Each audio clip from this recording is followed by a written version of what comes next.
আজকে বানাবো সমুচার পুর। পরিমাণ মতো তেল, পেঁয়াজ কুচি। পেঁয়াজটা যখন এরকম ব্রাউন হয়ে যাবে তখন এর মধ্যে দিয়ে দিব আদা রসুন বাটা 1 চামচ। আদা রসুন বাটাটা একটু কষানো হয়ে গেলে দিয়ে দিব আমি ব্লেন্ড করা মুরগির মাংস। এখন দিয়ে দিব কাঁচামরিচ কুচি, পরিমাণ মতো লবণ, গরম মশলার গুঁড়া, গোলমরিচের গুঁড়া দিব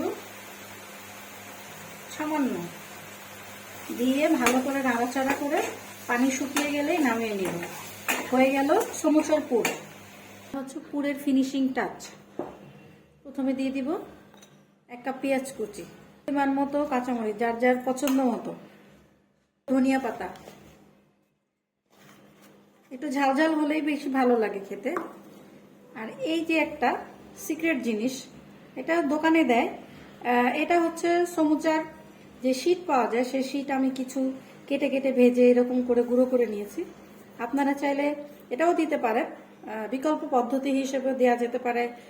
সেটা হচ্ছে দোকানে যে নিমকি পাওয়া যায় সেটাকে আপনারা এরকম ক্রাশ করে দিতে পারেন। তারপর দিয়ে দিব রান্না করা কিমাটা, দিয়ে আমি ভালোভাবে মিশিয়ে নিব। এভাবে একবার করে দেখেন, খুবই ভালো লাগবে খেতে। এভাবে নিয়ে এই যে ঠিক এইভাবে পান খাওয়ার মতো, পানের মতো এইভাবে ভাজ দিতে হবে। এভাবে এভাবে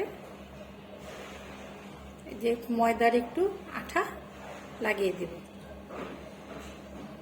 হয়ে গেল।